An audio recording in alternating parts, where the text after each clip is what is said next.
An insightful African proverb reminds us that a youth that does not cultivate friendship with the elderly is like a tree without roots.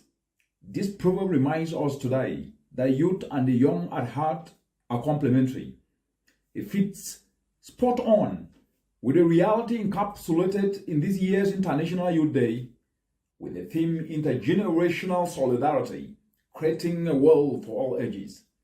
Today, across Africa and the entire globe, humanity and our shared environment faces three of the most existential threats to their well-being caused by unsustainable production and consumption.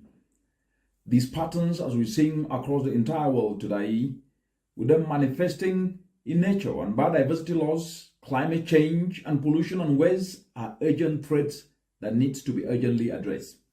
These challenges have significantly impacted economic progress in Africa and in the world, and these impacts have swept across all regardless of age.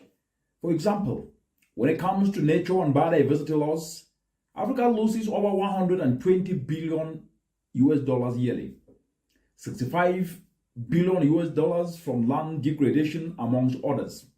These losses, as we know, means that farmers producing food across the continent with an average age of 32 to 39 years and 38 to 45 years, which encompasses both young and elderly actors, have to do with less every season.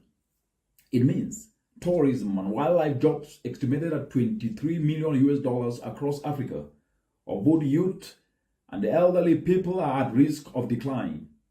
On pollution and waste, Africa faces over $400 billion in losses every year to chemical pollution through pesticides, costing Africa over $90 billion in illnesses that affect all ages.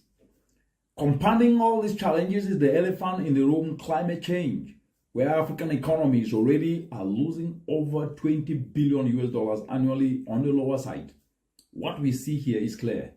While these challenges knows no age, reversing them portends recouping billions of dollars of opportunities that can likewise accrue to all regardless of age.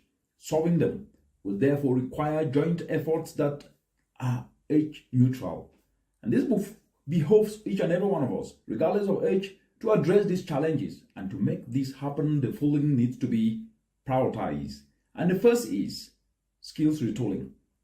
The skills retooling of young people to equip them with abilities for solutions in addressing on-demand challenges in our communities today must become the norm and not the exception.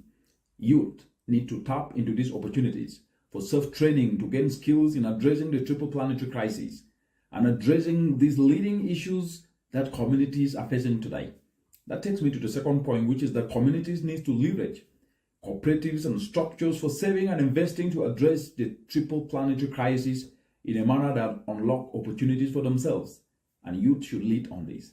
And the third is that we need empirical data from work done by these symbiotic actions that deliver solutions to the communities to address this triple planetary crisis, and leverage on these to inform targeted policy incentives that can expand such actions. For example, we can have physical incentives given to cooperatives and to microfinancial organizations to enable them to lend at cheaper interest rates to young people who are working symbiotically with elderly people to address this triple planetary crisis. Let us therefore work together regardless of age.